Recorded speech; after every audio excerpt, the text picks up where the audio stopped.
दो लोग बिल्कुल एक ही नौकरी एक ही दिन शुरू करते हैं। वही रोल, वही स्किल्स, वही शुरुआती सैलरी, 6 लाख दोनों की। 10 साल वो साथ साथ काम करते हैं, बराबर मेहनत से। एक आखिर में दूसरे से कहीं ज्यादा कमाता है।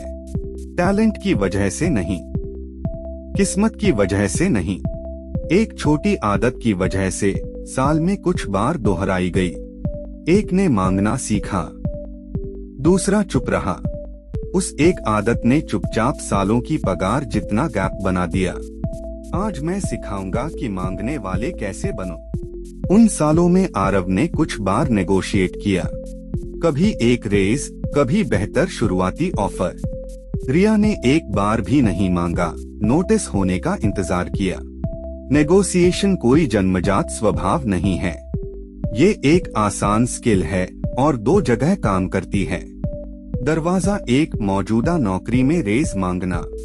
दरवाजा 2, नई नौकरी का ऑफर नेगोशिएट करना।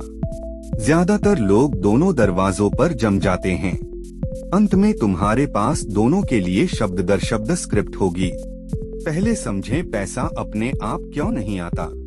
यहाँ वो सच है जो काम पर कोई खुलकर नहीं कहता।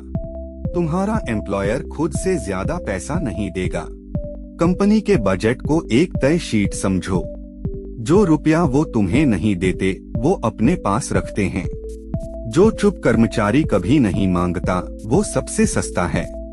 ये बुरा नहीं, बस बजट ऐसे ही चलते हैं। अगर नहीं मांगोगे, डिफॉल्ट जवाब हमेशा ना है। बोला हुआ ना नहीं, एक चुपचाप अपने आप ना। रिया ने मान लिया अच्छा काम अपने आप इनाम पाएगा। ऐसा कम ही होता है जब तक कोई बोले नहीं। अब देखो चुप रहने की असली कीमत क्या है। सोचो, सिर्फ 30,000 रुपए साल का एक रेज। न मांगो तो वो 30,000 कभी जिंदगी में नहीं आते। और भी बुरा, क्योंकि रेज एक दूसरे पर बनते हैं। अगले साल का रेज बड़े नंबर का परसेंट होता है। एक बम्प चुको, हर आगे का रेज नीचे से शुरू होता है। इसे 30 साल के करियर पर फैलाओ, बहुत बड़ा है। एक टाली हुई बातचीत चुपचाप एक छोटी दौलत ले जाती है। शब्दों से पहले टाइमिंग सही करो। गलत पल पर मांगना एक सही रिक्वेस्ट डुबो सकता है। इसे बातचीत के लिए एक ट्रैफिक लाइट समझो। बॉस के गुस्से या तनाव के तुरंत बाद मांगना रेड। जब कंपनी में लेऑफ्स चल रहे हों, वो भी रेड। पर एक बड़ी जीत के तुरंत बाद वो ग्रीन हो जाता है। और एनुअल रिव्यू का समय इसी के लिए बना है, ग्रीन। आरव ग्रीन लाइट्स का इंतजार करता, रिया लाइट्स देखती ही नहीं। वही रिक्वेस्ट, अलग टाइमिंग, बिल्कुल अलग जवाब। तो सोचो कब मांगना है, सिर्फ क्या नहीं। अब सबसे जरूरी आदत, अपना सबूत इकट्ठा करो। मैं मेहनत करता हूँ कहना सिर्फ एक फीलिंग है। फीलिंग उड़ जाती है जैसे ही बॉस पीछे धकेलता है। बजाय इसके असली नंबर्स के साथ सबूत जमा करो। आरव ने पूरे साल एक एविडेंस फोल्डर रखा। अंदर, मैंने रिपोर्टिंग का समय 40% घटाया। अंदर, मैंने इस क्वार्टर 3 नए क्लाइंट्स लाए। अंदर, मैंने 2 नए लोगों को ट्रेन किया, टीम बढ़ी। हर लाइन एक मजबूत बिजनेस केस की ईंट है। तुम भीख नहीं मांग रहे, पहले दी हुई वैल्यू दिखा रहे हो। एविडेंस वैल्यू दिखाता है, पर वैल्यू को एक नंबर चाहिए। वो नंबर है तुम्हारा मार्केट रेट, रोल बाहर कितना देता है। सैलरी साइट्स, जॉब पोस्ट्स और भरोसेमंद साथियों से पता करो। आरव ने 3 सोर्सेज देखे और वही रेंज मिली। उसका रोल बाहर लगभग 9 लाख का था। वो 9 लाख उसका एंकर बनता है, एक तय रेफरेंस। एंकर तुम्हें अंदाजा लगाने या सस्ते में बिकने से रोकता है। नंबर बिना जो भी दिया जाए वही मान लोगे। अब देखो बिना किसी एंकर के क्या होता है।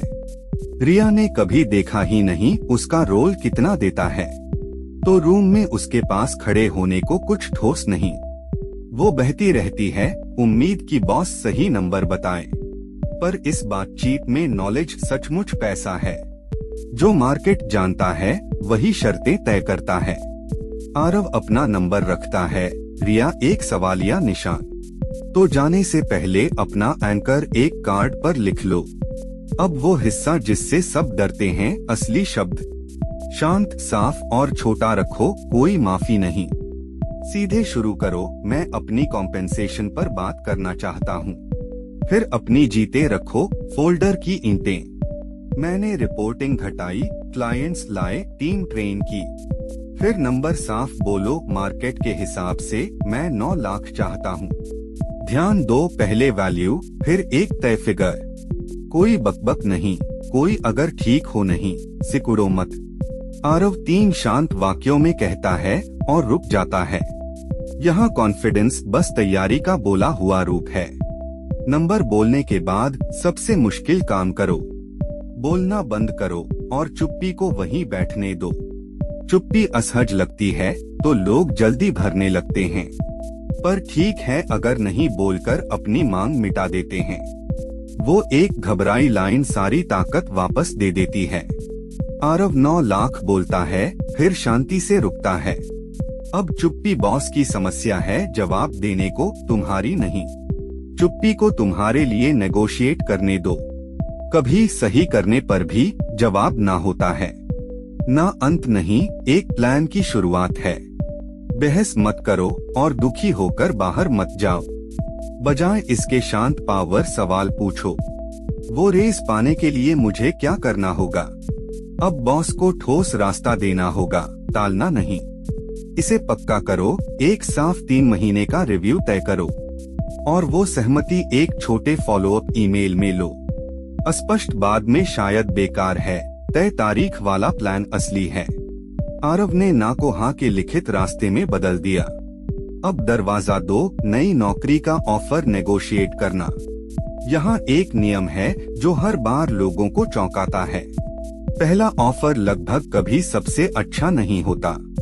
कंपनियां जगह छोड़ती हैं, उम्मीद कि तुम और मांगोगे। तो जब नंबर आए तुरंत हाँ मत कहो। रुको, धन्यवाद दो, फिर एक आसान सवाल पूछो। धन्यवाद, क्या बेस सैलरी पर कोई फ्लेक्सिबिलिटी है? वो एक विनम्र लाइन अक्सर और पैसा खोल देती है। रिया राहत में हमेशा पहला नंबर मान लेती थी। आरव पहले नंबर को शुरुआत मानता, अंत नहीं। जब वो कहें फ्लेक्सिबिलिटी है, तब तुम काउंटर करो।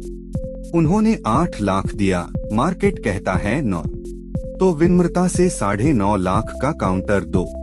अब तुमने बातचीत की ऊंची छत तय कर दी।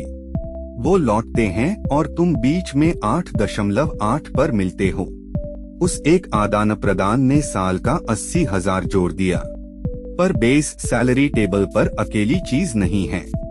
तुम पहले एक साइनिंग बोनस भी नेगोशिएट कर सकते हो।